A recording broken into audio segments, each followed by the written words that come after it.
करिला भाविन प्रीती पोटी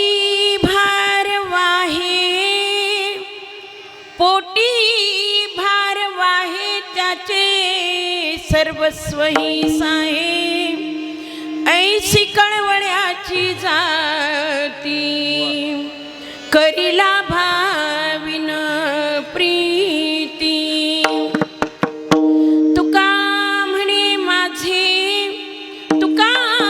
म्हणे माझे तुम्हा संतावरी ओझे ऐसी कळवळ्याची जाती करिला भाविन प्रीती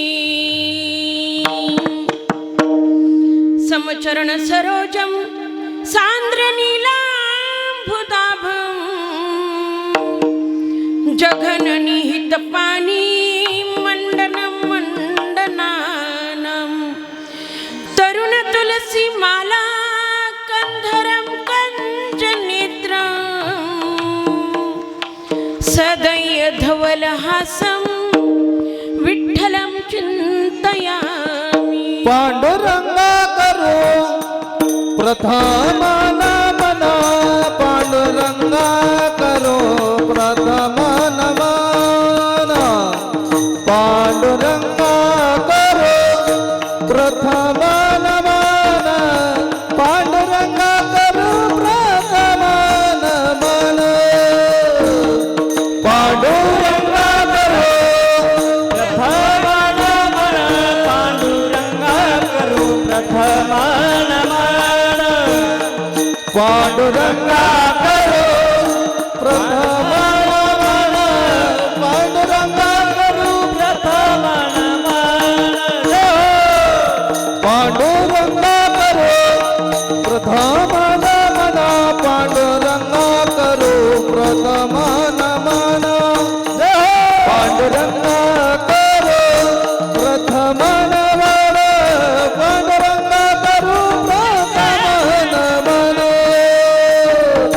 पांडुरंगा करो प्रथम नमन पांडुरंगा करो प्रथम नमन पांडुरंगा करो प्रथम नमन पांडुरंगा करो प्रथम नमन दुधर चरण संततिया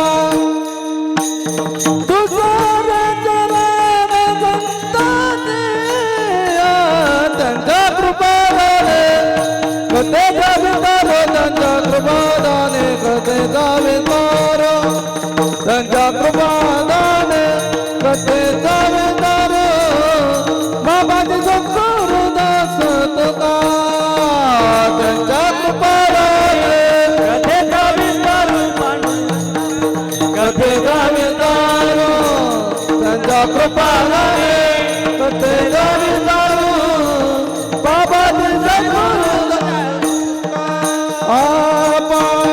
पांडुरंगा प्रधान दुधरे चरण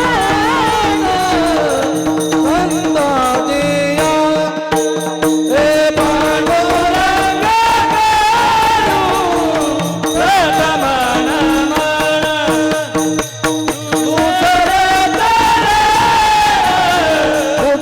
चरण संततिया पांडुरंगा करू प्रथम नमन दुसरे चरण संतांचिया त्यांच्या कृपादाने कथेचा विस्तारू बाबाजी सद्गुरु दास तुका जयांचे केलिया स्मरण होय सकळ विद्यांचे अधिकरण तेची वंदू श्री चरण श्री गुरूंचे ते नमस्कारोनी आता हृदय आपुले चौफाळून या भले वरी बैसवू पाऊले श्री गुरूंची नमो ज्ञानेश्वरा नमो ज्ञानेश्वरा निवृत्ती उदारा सोपण देवा मुक्ताबाई नमो त्रिभुवन पावनी आद्यत्रय जननी देवाची योऽन्तः प्रविश्य मम वाचमिमां प्रसुप्तां सञ्जीवयत्यखिल शक्तिधर स्वधाम्ना अन्योश्चास्तचरणश्रवणत्वगादीन् प्राणान् नमो भगवते पुरुषाय तुभ्यं लेकुराचे हित वाहे माऊलीचे चित्त ऐसी कळवळ्याची जाती करिला भाविन प्रीती. प्रस्तुत प्राप्तस्थळी प्राप्त प्रसंगी कीर्तनरूपी सेवेकरिता घेतलेला अभंग, ज्यांचे अभंग गात गात उभा महाराष्ट्र झोपी जातो आणि ज्यांच्या भूपाळ्या गात गात उभा महाराष्ट्र झोपेतून जागा होतो, असे जगद्गुरु जगद्वंदनीय संतश्रेष्ठ तुकोबराय यांनी या जगतामध्ये आईच्या अंतःकरणामध्ये तिच्या लेकराविषयी असणारा कळवळा आणि संतांच्या अंतःकरणामध्ये संतांच्या हृदयामध्ये या समाजाविषयी असणारा हिताचा कळवळा हे सांगणारा उत्कृष्ट असा हा 4 चरणाचा अभंग सेवेसाठी निवडलेला. विठ्ठल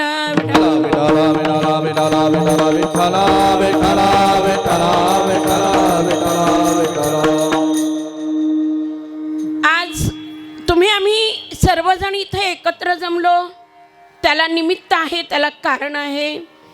कारण असं आहे, एक व्यक्ती सर्वांच्या परिचयाची, सर्वांची आवडती व्यक्ती आपल्यातून निघून गेली. त्याला पूर्ण 1 वर्ष झालेलं आहे. कैलासवासी सौभाग्यवती सुनंदा चांगदेव भोईटे, सर्वांच्या परिचित असणाऱ्या आमच्या काकी आज आपल्यातून निघून गेल्या. त्याला पूर्ण 1 वर्ष झालेलं आहे. अतिशय कष्टातून संसार फुलवला. 3 मुलं पाठीमागं आहेत, आपले पतिदेव आणि सजवलेला संसार अर्ध्यावरती टाकून या काकी निघून गेलेला आहे. त्याचं अतीव दुःख सर्व परिवाराला, सर्व नातेवाईकांना आहे आणि ते दुःख हलकं करण्यासाठी, त्यांच्या दुःखामध्ये सहभागी होण्यासाठी आज तुम्ही आम्ही सर्वजण पै पाहुणे, आप्तेष्ट, ग्रामस्थ मंडळी सर्वजण तुम्ही इथं जमलेले आहात. जमलेल्या सर्व श्रोतेजनांना, मायबापांना, इथं असलेले सगळे टाळकरी, माळकरी, विनेकरी, पेटी मास्तर, मृदंगमणी आणि आलेले सर्व ग्रामस्थांना एकदा धन्यवाद देते, नमस्कार करते आणि सेवेला प्रारंभ करते. बघा, आज वर्षश्राद्ध आहे. वर्षश्राद्ध का घालायचं, कुणी घालायचं, घातल्यानंतर काय फायदे होतात आणि नाही घातलं तर काय तोटे होतात, हे आज आपण बघणार आहोत. श्राद्ध कुणी घालायचं, पुत्राने घालायचं.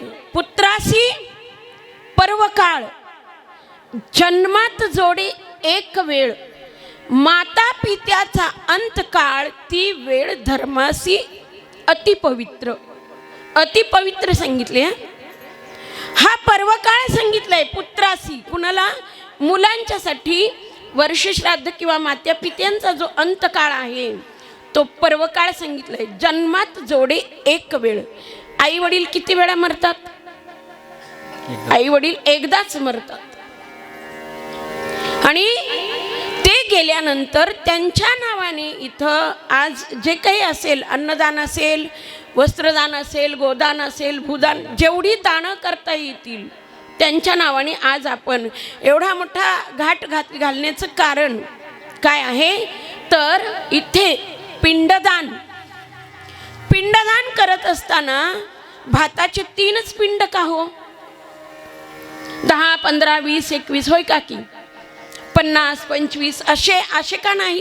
कारण 3 जी गेलेली व्यक्ती आहे, गेलेली व्यक्ती त्यांच्या अगोदर गेलेली म्हणजे वडील, आजोबा आणि पंजोबा या तिघांना मुक्ती देण्याचा आजचा हा उपक्रम आहे. म्हणून पिंडदान अतिशय श्रद्धेने केलं जातं, त्याला श्राद्ध असं म्हटलं जातं. आज लोकांची या गोष्टीवरती श्रद्धा राहिलेली नाही. म्हणतात मेलेला माणूस कधी परत जेवायला येतो का? जातो तो काय जातो? देह जातो, पण आत्मा काय आहे? आत्मा अमर आहे. आत्मा फक्त आणि फक्त काय बदलतो? देह बदलतो. आत्मा अमर आहे. नैनं छिंदंती शस्त्राणी नैनं दहती पावका न चैनं क्लेदयन्त्यापो न शोषयती मारुतः. आत्मा अमर आहे. आत्म्याला शस्त्र कापत नाही, अग्नी जाळत नाही, पाणी भिजवू शकत नाही, वारा वाहून नेऊ शकत नाही. मग आत्मा काय करतो तर कपडे बदलतो.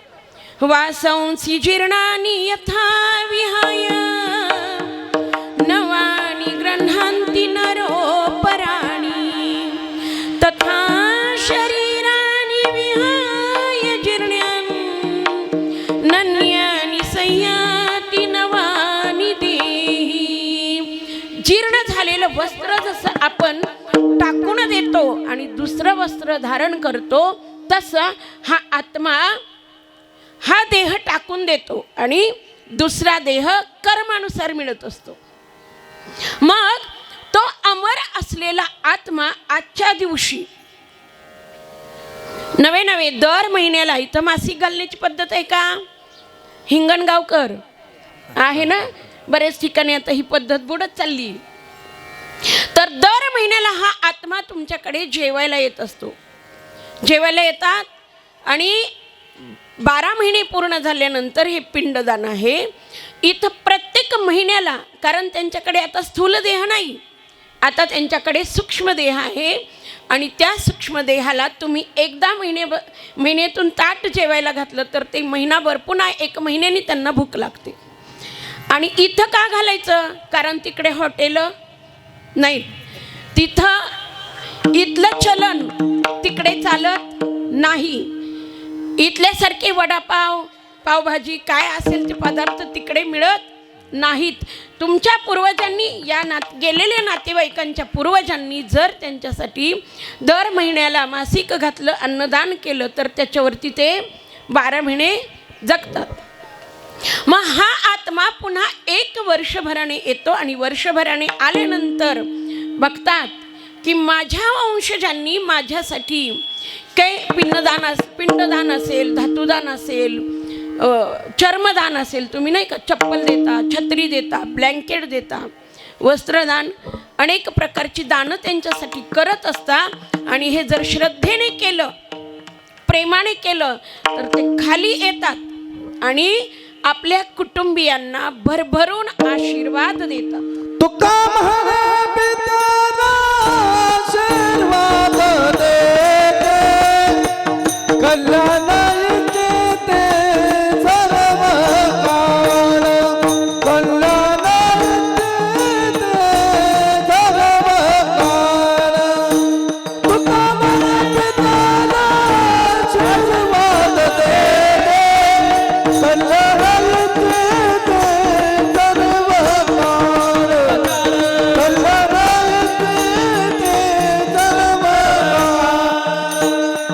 तुका माने पित्र आशीर्वाद देते, कल्याण येते सर्व काळ, कल्याण येते सर्व काळ. माने पित्र आशीर्वाद देते, कल्याण येते सर्व काळ, कल्याण येते सर्व काळ. तुका म्हणे पितर आशीर्वाद देती आणि कल्याण इच्छिती सर्व काळ. नवे नवे त्यांच्या आशीर्वादाने तुमच्या जीवनामध्ये आयुः पुत्रान यशस्वर्ग्यम कीर्तिं पुष्टिं बलं श्रियं धनं धान्यं पशून सौख्यम प्राप्नुयुत पितृपूजनात. पितरांच्या पूजनामुळे काय मिळतं? तुम्हाला काय पाहिजे संसार प्रपंचासाठी? आयुष्य पाहिजे भरपूर, पुत्रप्राप्ती पाहिजे, यशाची इच्छा आहे का? यशस्वर्ग्यम कीर्तिं पुष्टिं बलं श्रियं धनं धान्यं पशून सौख्यम प्राप्नुयुत पितृपूजनात. पितरांच्या पूजनामुळे हे सगळं काही मिळेल. पाहिजे का तुम्हाला? पाहिजे का नको? मी सांगते ते काय सांगते? कीर्तन. तुम्हाला पाहिजे आयुर आरोग्य पाहिजे, यश कीर्ती पाहिजे, धनधान्य पाहिजे तर मग पितरांचं पाप प्राप्नुयुत पितृपूजनात हे सगळं केलं पाहिजे. आणि जर नको असेल तर श्राद्ध घालायचं नाही. जर नाही घातलं तर ते पितर खाली येतात. आजच्या दिवशी तुमची जर श्रद्धा नसेल तर ते खाली येतात आणि तुम्हाला आशीर्वाद देण्याऐवजी ते काय करतात? तुमच्या नावाने बोटे मोडतात, तुमच्या नावाने हातपाय चोळतात. वंशी दुराचारी पुत्र झाला, वंशी दुराचारी पुत्र झाला, वंश दुराचारी पुत्र झाला, वंश दुराचारी. आहा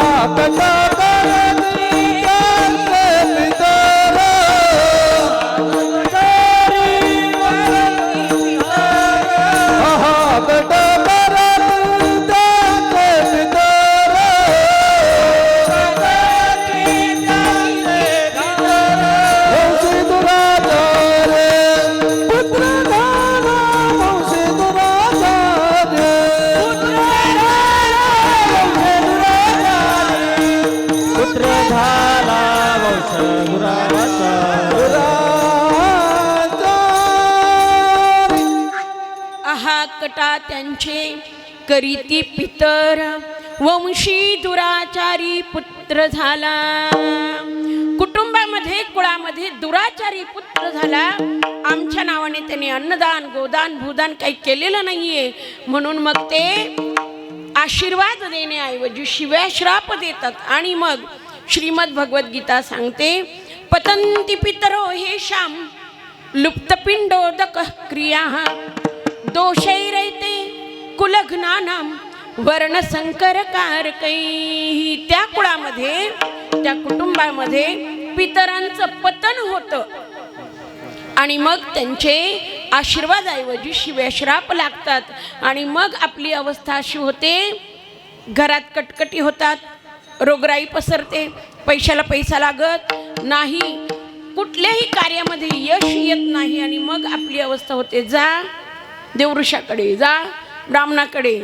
मग त्यांनी सांगितलं, लिंबू नारळ अंगारा धुपारा उतारा कोंबडं बकरं जेवढं काही कराल तेवढं कमी. मग तुम्ही ठरवायचं करायचं काय.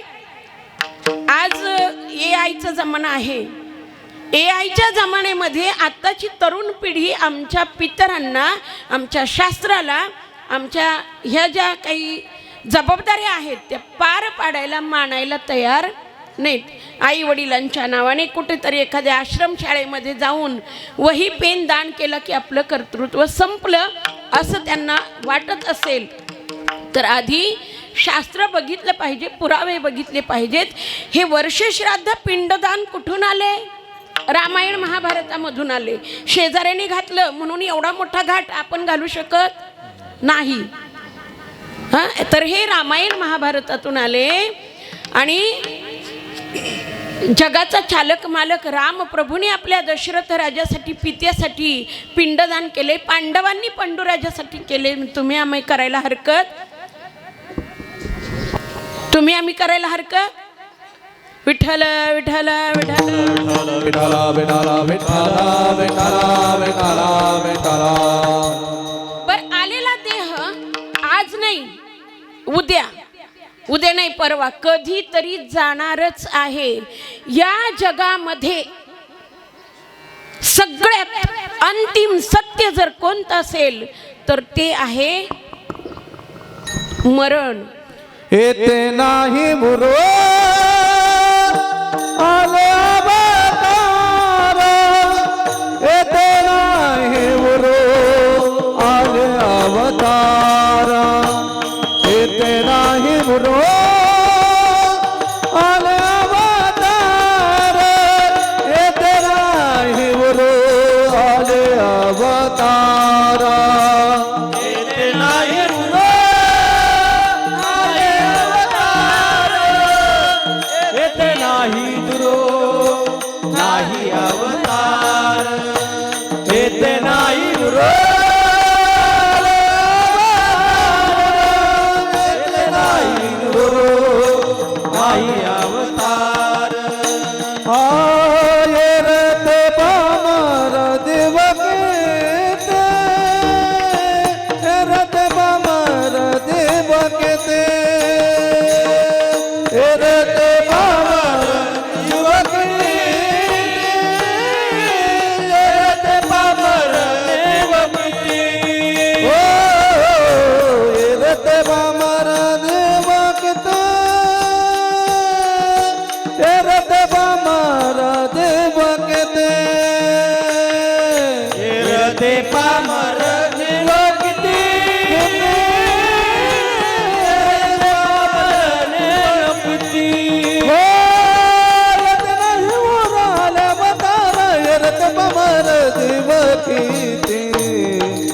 येते नाही बुरो आले अवतार, येते नाही बुरो आले अवतार, येते नाही बुरो आले अवतार, येते पामर देव किते देव किते.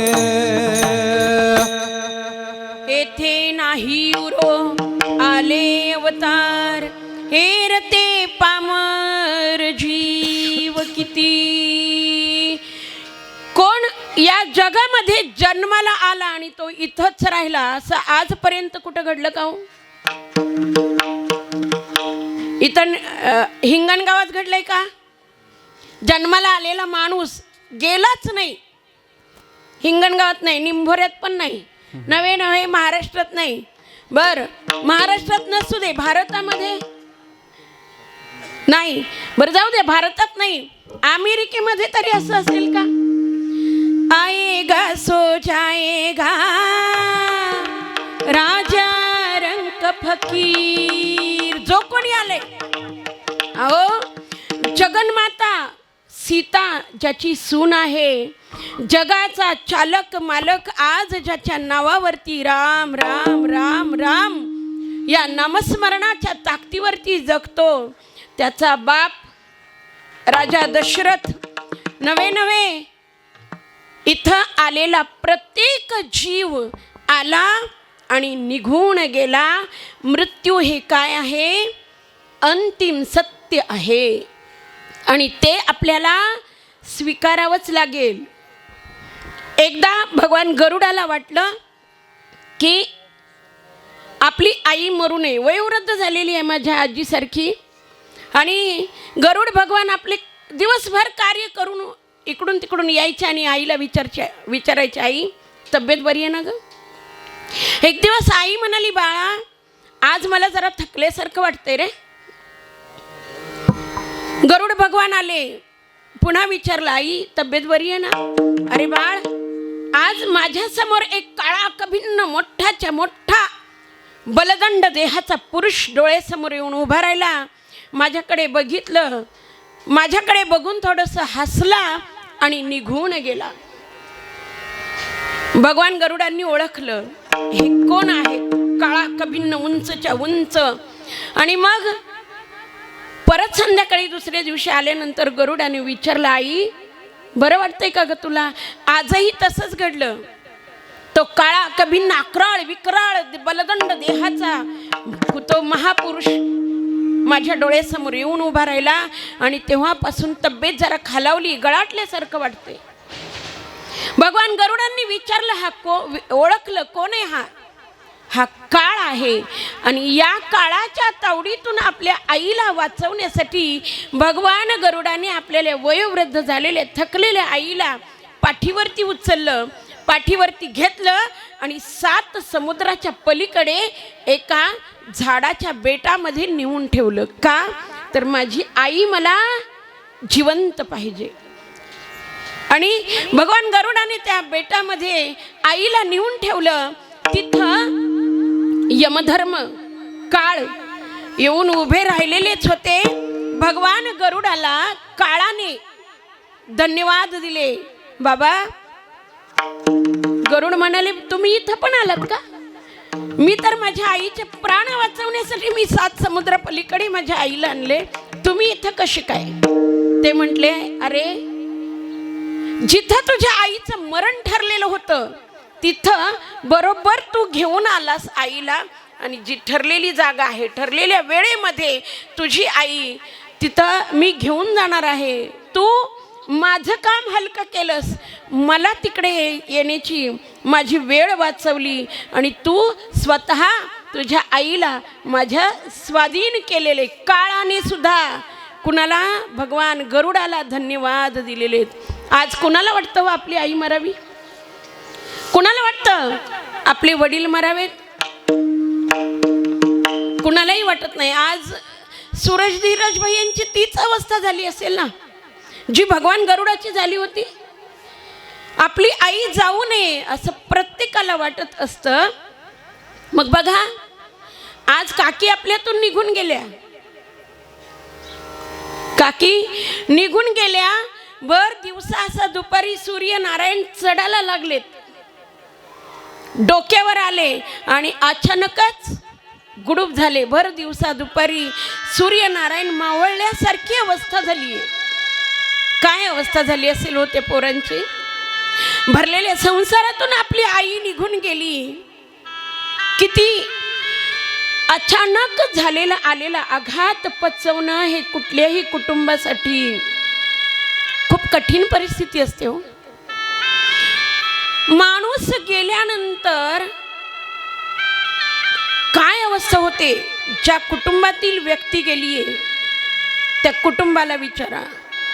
एका झाडावरती 2 पक्षी बरोबरच बसले आणि अचानकच एक पक्षी न सांगता उडून गेला, तर त्या दुसऱ्या पक्षाची अवस्था म्हणजे पाण्याविना मासा जसा तडफडतो ना, तशी अवस्था होते ना. पाण्यातून बाहेर काढलेल्या माशाकडे बघा, पाण्यासाठी कसा जीव त्याचा तडफड तडफड तडफड तडफड होतो. तसं जीवना वेगळी मासोळी तैसा तू का तळमळी, अशी अवस्था झाली आहे. आज ते सूरज भैया, धीरज भैया, आईच्या आज हा उपक्रम माझ्यासाठी आहे हे बघणारी व्यक्ती जर या कुटुंबामध्ये असती तर आलेला जीव, प्रत्येक देह आज नाही उद्या कधीतरी जाणार आहे. पण जर आयुष्याच्या एका मर्यादेपर्यंत एक 70, 80, 85 आज प्रत्येकाला माझ्या आजीकडे बघून वाटत असेल त्या एवढ्या थकल्या, एवढं वय झालंय आणि त्यांचं अजून जगण्याचं वय होतं. तुमच्या आमच्या अंतःकरणाला काय वाटत असेल हो, की ज्येष्ठाच्या आधी कनिष्ठाचे जाणे, केले नारायणे उफराटे.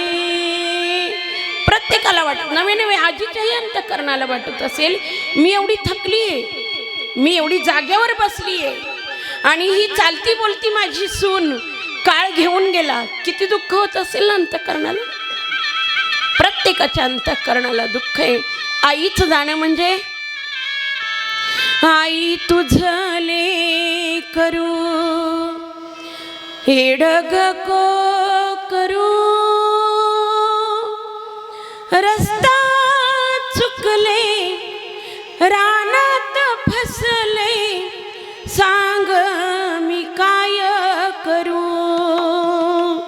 त्या लेकरांची अवस्था काय झाली असेल हो, की रानात फसलेल्या कोकरासारखी रस्ताच दिसेना आणि त्या आईला शोधणाऱ्या त्या नजरेला आई मात्र कुठंच दिसत नाही का हो?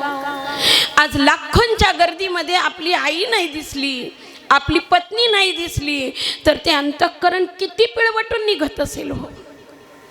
काय करते आई आपल्यासाठी? आई आपल्यासाठी काय करत नाही ते विचारा. अहो, जिवंत आहे तोपर्यंत ती आपल्यावरती भरभरून प्रेम करत असते. आई एक वेळ गरीब असेल, आईची परिस्थिती एक वेळ नाजूक असेल हो, तिची परिस्थिती दुबळी असेल, पण आईचं प्रेम कधीच दुबळं नसतं हो. त्या आईचं प्रेम म्हणजे भरलेला समुद्र आणि त्या आईचं जाणं म्हणजे जीवनातून प्रेमाचा समुद्र आटल्यासारखी अवस्था. आई जिवंतपणे प्रेम करतेच करते, पण मरून माती आड गेली तरी प्रेम करते, तरी प्रेम करते. नवे नवे आशीर्वाद रूपाने आयुष्यभर ती आपल्यामध्ये असते. प्रसंग सांगून जाईल तुम्हाला. श्यामची आई, श्याम हा एक 8 वर्षाचा मुलगा, श्यामच्या आईने त्याला वसतिगृहामध्ये मोठा शिकून साहेब होण्यासाठी ठेवलं आणि शिकून साहेब व्हावा आणि समाजाला शहाणं करावं म्हणून हा मुलगा मुंबईला एका वसतिगृहामध्ये शिकण्यासाठी त्याला पाठवलं. आणि पाठवल्यानंतर एक दिवस या 8 वर्षाच्या श्यामच्या स्वप्नामध्ये आपली आई आली आहे आणि आई अशी हात पसरून लेकराला हाक मारते, श्याम, ए श्याम, बाळ ये ना. श्याम खडबडून जागा झाला आणि जागा झाल्यानंतर श्यामने बघितलं घड्याळामध्ये, भिंतीवरच्या घड्याळामध्ये 12 वाजले होते. त्याला वाटलं 12 वाजलेत, मला कदाचित भास झाला असेल. पुन्हा पहाटे 4 वाजता श्यामला तेच स्वप्न पडलं, श्याम, ए बाळ, ये ना रे, मी तुझी आई तुला हाक मारते, मला तुला बघायचे, डोळे भरून बघायचे. आणि आई आपल्या बाळाला हात पसरून त्याचे पापे घेण्यासाठी त्याला मिठी मारून त्याच्याशी काही 4 शब्द प्रेमाचे बोल. माया मंदिर हलले, लागे काळाचा बुटाया,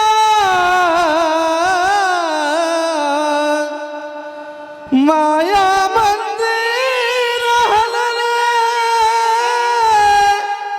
लागे काळाचा बुटाया, आज गायल पक्षीने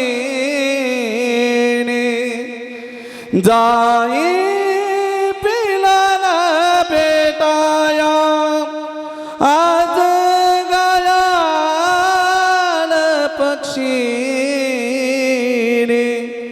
जाई पिलाला भेटाया. माया मंदिर हलले, झाला कळस फुटाया, आज घायाळ पक्षिणी जाई पिलांना भेटाया.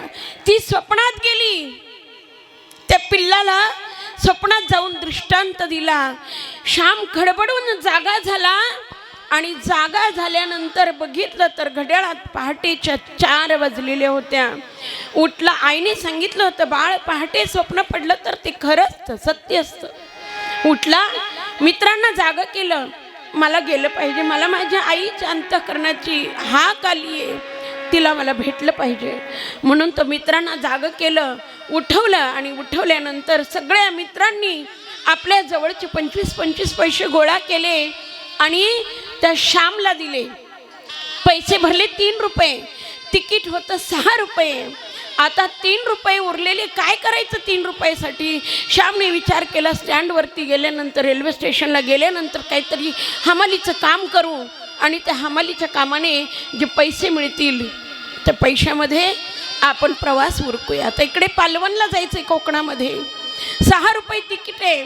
शाम 2 वाजता मुंबईच्या रेल्वे स्टेशनला आला आणि आल्यानंतर इकडं तिकडं बघू लागला. पोटात कावळे ओरडत होते. जवळच्या 3 रुपयातला 1 रुपया खर्चावा की काय, पोटाला काहीतरी खावं की काय, अशी त्याची अवस्था आहे. पण पैसे आधीच कमी आहेत. त्याने नाही मोडला 1 रुपया.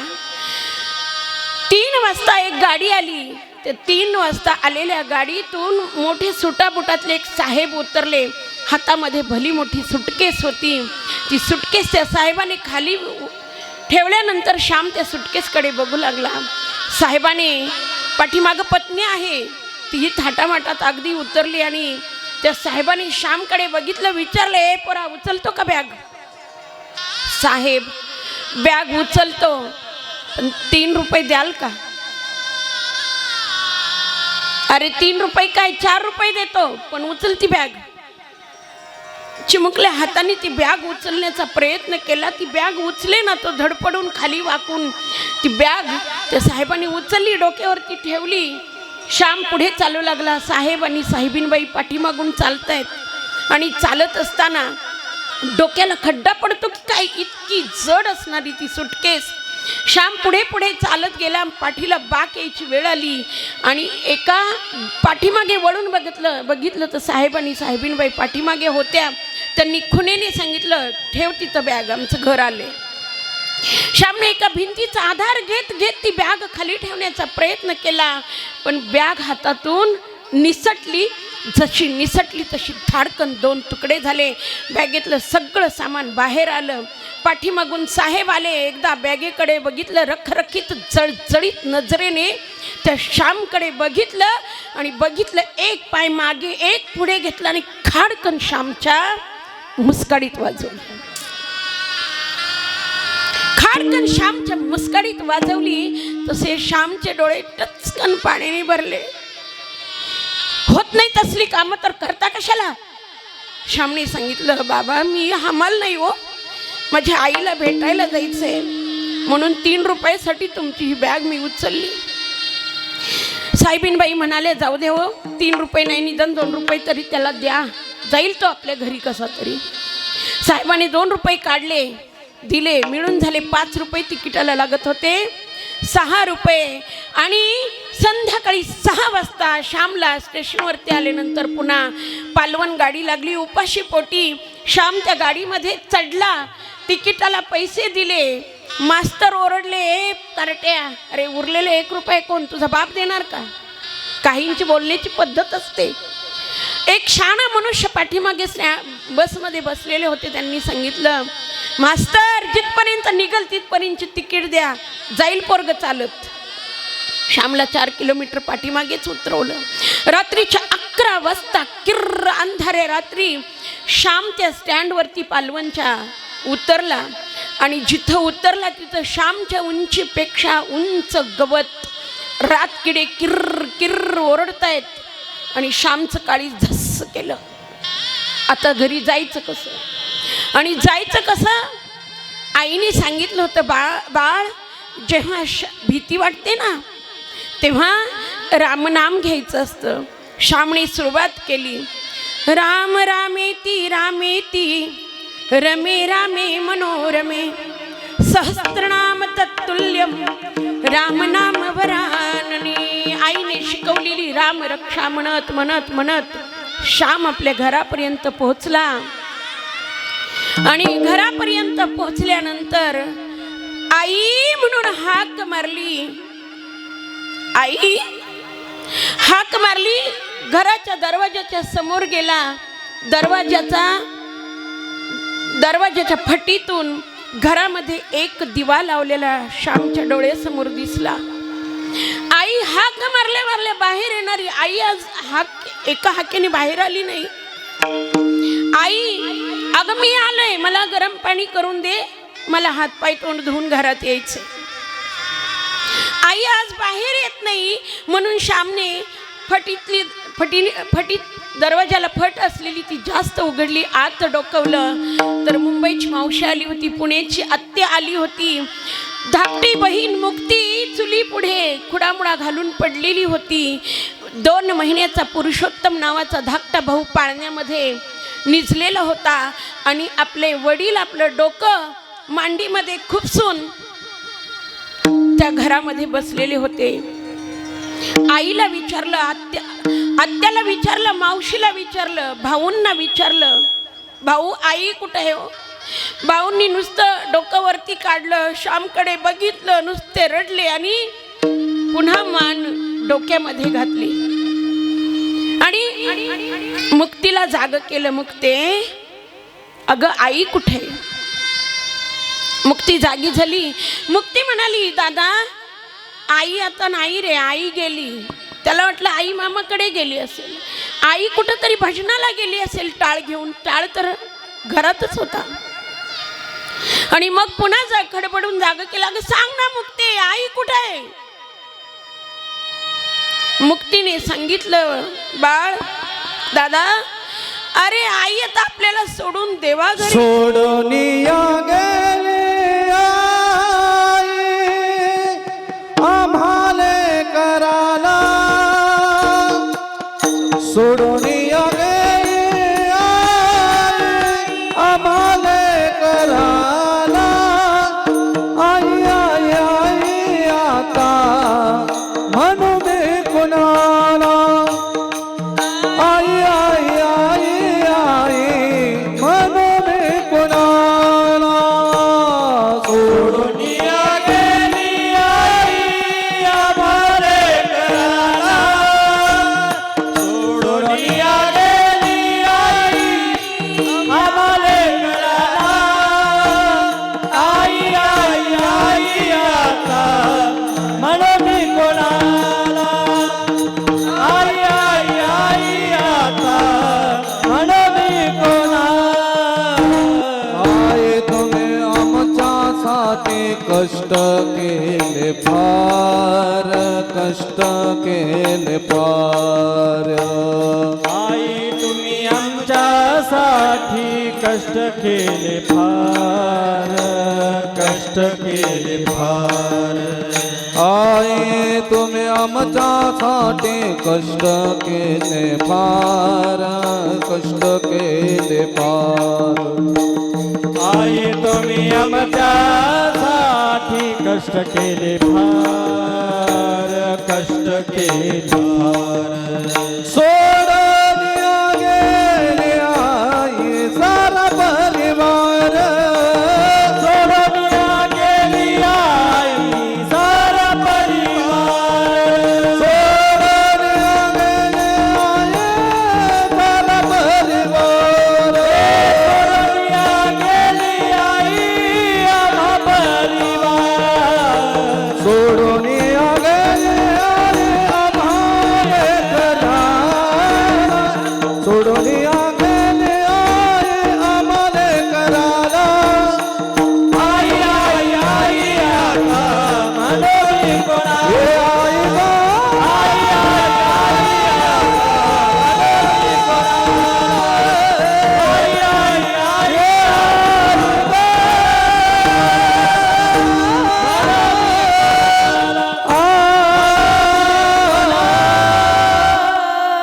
आई गं. सोडून गेली आई. कुणाला आई म्हणू? आई, श्यामची अवस्था अशीच झालीये. आता मी लेकी सुनारडात बसती काना कोपऱ्यात, आई तुमची आठवण येते प्रत्येक क्षणात. क्षणाक्षणाला आईची आठवण येणारी श्यामची अवस्था झाली. कुणाला मिठी मारू आणि किती रडू अशी अवस्था झाली आहे. कसे बसे 10 दिवस गेले आणि 10 दिवस गेल्यानंतर उजाडतो तो दिवस कोणता? 10 दिवसानंतर दशक्रिया विधी, पिंडदान. आता हा पिंडदानाचा दिवस उजाडलेला आहे. पिंडदानाचा कार्यक्रम चालू आहे आणि त्या पिंडदानासाठी सगळं साहित्य नदीवरती नेलेले आणि झाडावरती एक कावळा काव काव करतोय. त्या पिंडाला शिव की नको अशी त्याची अवस्था आहे. तो गिरट्या घालायचा कावळा पण पिंडाला शिवत नव्हता.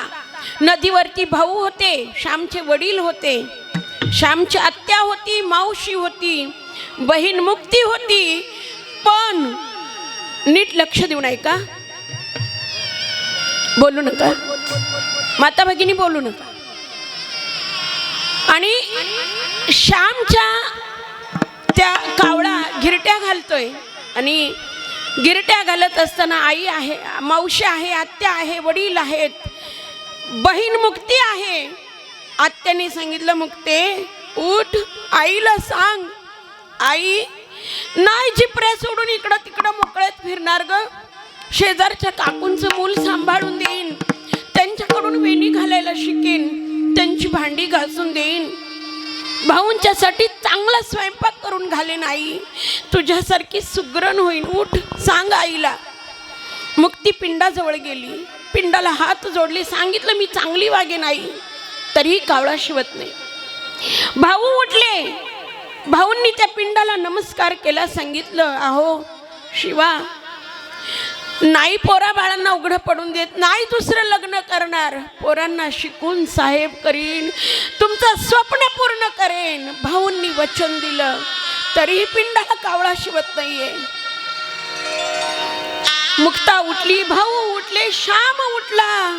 आई आई मी तुझं शिकून शहाणं होण्याचं स्वप्न पूर्ण करेन ग, मोठा साहेब होईन, मोठा अधिकारी होईन, मी वडापाव विकेन, एखाद्याच्या कपशा धुवीन, पण मी तुझं स्वप्न पूर्ण करेन. मी नाही भाऊंना कर्जबाजारी करणार. प्रत्येकाने शब्द दिला आईला, पिंडाला नमस्कार केला, तरीही कावळा शिवत नाहीये. श्यामच्या लक्षात आलं, आईचा जीव एवढ्याशा चिमुरड्या श्यामला, आईचा जीव कदाचित पाळण्यात निजलेल्या त्या 2 महिन्याच्या पुरुषोत्तम मध्ये अडकला असेल. तो चिमुरडा श्याम उठला पळत पळत. ज्या पुरुषोत्तमला 2 महिन्याचा पुरुषोत्तम आई म्हणजे काय हे माहीत नाही, त्याला फक्त भूक लागली की रडायचं आणि दूध पिलं, पोट भरलं की शांत झोपायचं, एवढंच ज्या पुरुषोत्तमला माहीत आहे. त्याला आपल्या कडेवरती बाळूत्यात गुंडाळलं, श्यामनी पिंडाजवळ आणलं. श्यामने सांगितलं, आई आणि बाप मीच होईन. आई पुरुषोत्तमला तुझ्यासारखा जीव लावण्याचा प्रयत्न करेन, तरी पिंडाला कावळा शिवत नाही. मावशीने उचलला तो 2 महिन्याचा काकडा, मावशीने उचलला आणि बहिणीला वचन दिलं, शिवा कावळ्याला शिव, मी तुझ्या बाळाची आई होईन, तरी पिंडाला कावळा शिवत नाहीये. मग तिने हळूच आपला पदर उचलला आणि तो 2 महिन्याच्या बाळाच्या अंगावरती टाकला आणि वचन दिलं, अगं आजपासून श्याम तुझा आणि पुरुषोत्तम माझा, जन्म दिलेल्या आईसारखा मी त्याचा सांभाळ करेन. खरं बोलते, आज मी तुला वचन दिलं. आईच्या अंतःकरणाला पटलं आणि मग तो कावळा झरकन खाली आला आणि त्या पिंडाला शिवला. याला म्हणतात आईचं अंतःकरण. जिवंत आहे तोपर्यंत प्रेम करेलच करेल. नवे नवे मरून माती आड गेली तरी बाळाच्या हिताची चिंता केल्याशिवाय राहत नाही. तिला म्हणतात आई. अभंगाचं पहिलं करेला भावेना प्रेते, करेला भावेना प्रेते, करेला भावेना प्रेते. विना प्रीति करेला भाव, विना प्रीति करेला भाव. लेकुराचे हित, लेकुराचे हित, लेकुराचे हित, लेकुराचे हित, लेकुराचे हित, लेकुराचे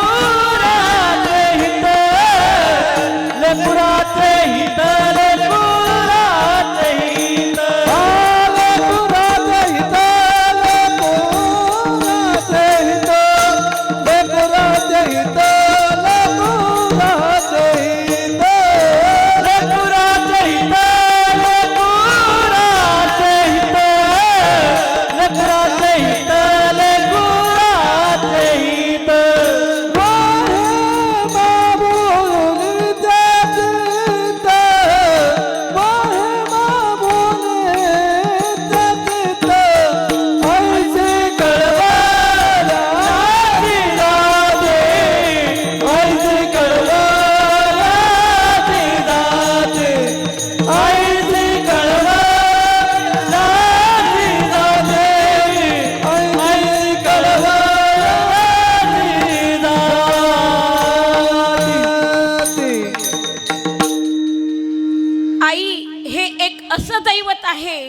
की भगवान परमात्म्याला प्रत्येकाच्या घरी स्वतः जाणं शक्य नाही, म्हणून त्याने आई आणि वडील नावाचे 2 देवदूत आपल्याकडे पाठवून दिले मुलांच्या सेवेसाठी. सकळ तीर्थांची धुरे जिये का माता पितरे, तिये सेवेसी कीर शरीरे लोणकी जे. सकळ तीर्थांची धुरे म्हणजे तीर्थांचं तीर्थ आपल्या घरामध्ये आहे, ते म्हणजे 2 जीव आहेत. कोण? आई आणि वडील. आज आई वडील कुठे आहेत? आई वडील. महाराष्ट्र ही संतांची भूमी आहे. मातृदेवो भव पितृदेवो भव हे शिकवणारी आमची संस्कृती आज लोप पावत चालली. आणि आई वडील म्हणजे रस्त्यावरती फिरणार कुत्र घरामध्ये आणि आपले आई वडील वृद्धाश्रमामध्ये. काय अवस्था चालली हो. एकट्या मुंबईमध्ये 411 वृद्धाश्रम आहेत. किती? केवळ काळजी तेने न जावे तीर्थाची, तेने न जावे तीर्थाची, तेने न जावे तीर्थाची. माय बाप केवळ काळजी तेने न जावे तीर्थाची, तेने न जावे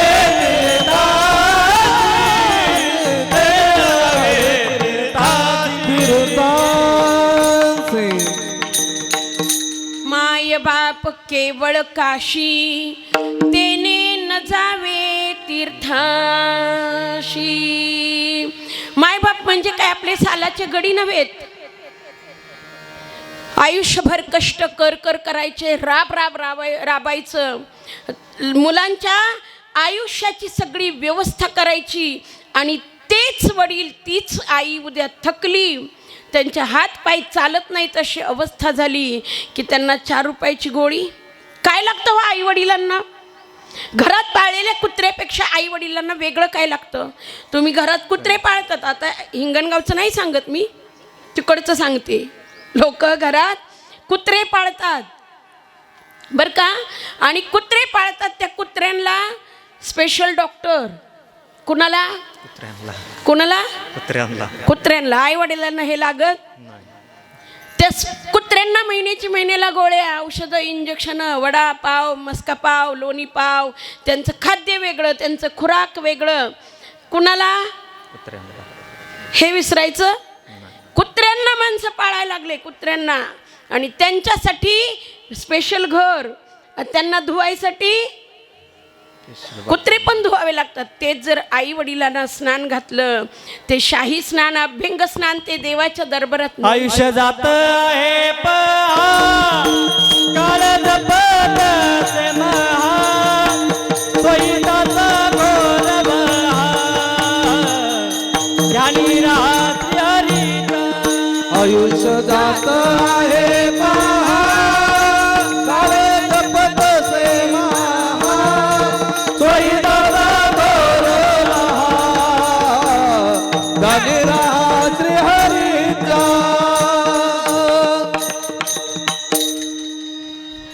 तर भगवान परमात्म्याच्या लक्षात राहायचं असेल, स्वहिताचा गौरव. आपलं जर स्वहित साधायचं असेल तर त्या कुत्र्यांना जेवढा खर्च येतो ना, त्याच्या निम्माच खर्च आपल्या आई वडिलांसाठी करा. जे घरात अन्न शिजवतात तेच आई वडिलांना द्या. साध्या डॉक्टरकडे न्या. नवे नवे नुसतं तोंड भरून आई म्हणून हाक मारली, नुसतं बाबा म्हणून हाक मारली, तरीसुद्धा त्या आई वडिलांच्या अंतःकरणाला भरून पावल्यासारखं होतं, भरून पावल्यासारखं होतं. पण आज आमच्या तरुण पिढीकडे आमच्या आईबापाचा फोटो नाही आहे. आई गेली म्हणून मोबाईलमध्ये लोक मागायला लागले, बाबा फोटो छापून आणला पाहिजे. सगळा मोबाईल धुंडाळला. मित्रांचे, मैत्रिणींचे, कॉलेजचे जुने फोटो, नटनट्यांचे फोटो आहेत, पण आमच्या आई वडिलांचे फोटो नाहीत. मी नेहमी सांगत असते, 10 किलोमीटर 4 एकरावरती आमच्या बापाने असल्या रणरणते उन्हात ज्या बैलाबरोबर धावा मारले ना, असले रणरणते उन्हात 4 एकरावरती धावा मारल्या, त्या बापाचा फोटो आज आमच्या मुलांच्या मोबाईलमध्ये नाही. आमच्या मुलांच्या मोबाईलमध्ये फोटो कोणाचा? स्टेडियममध्ये एका बॉलच्या पाठीमागे धावणाऱ्या खेळाडूचा फोटो आहे. का?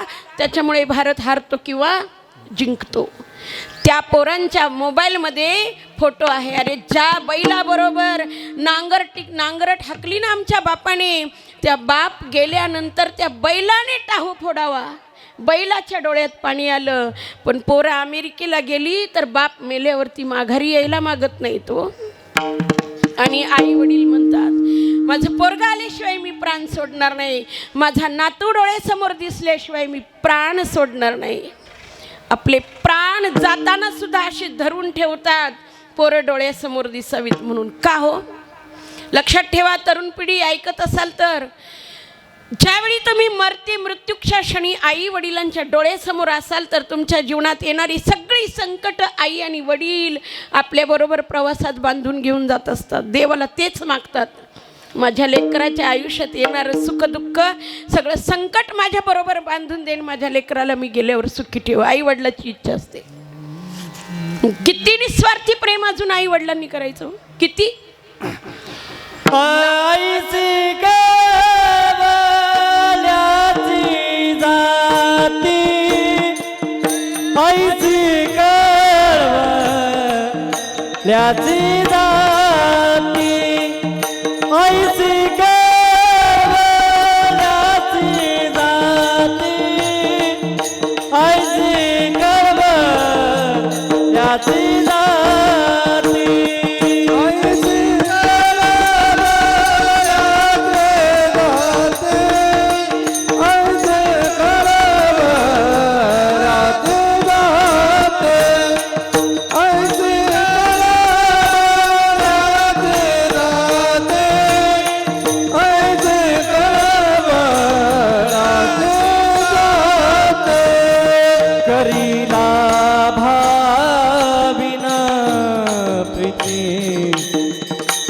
करिला भाविन प्रीति, करिला भाविन प्रीति, करिला भाविन प्रीति.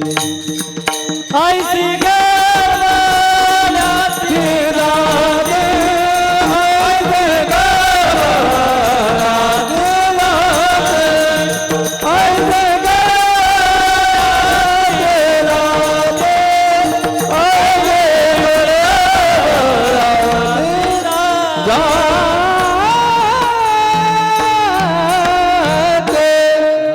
ऐसी कळवळ्याची जाती, करीला भावीन प्रीती. जगाच्या पाठीवरती निस्वार्थ प्रेम जर कोण करणार असेल ना तुमच्यावरती, तर ते आहेत आई आणि वडील. निस्वार्थ प्रेम.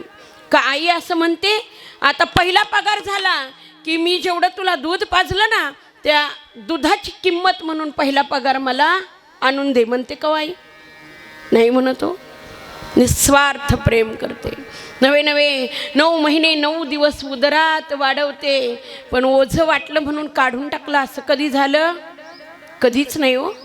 जी अतिशय निस्वार्थ प्रेम करतात तिला म्हणतात आई. आ म्हणजे आत्मा आणि ई म्हणजे ईश्वर. त्या आई वडिलांना विसरू नका हो. आई वडिलांना वृद्धाश्रमामध्ये पाठवू नका. नवे असं नका विचारू तुम्ही आमच्यासाठी काय केलं, काय नाही केलं ते विचारा ना. अंतःकरणाला विचारा,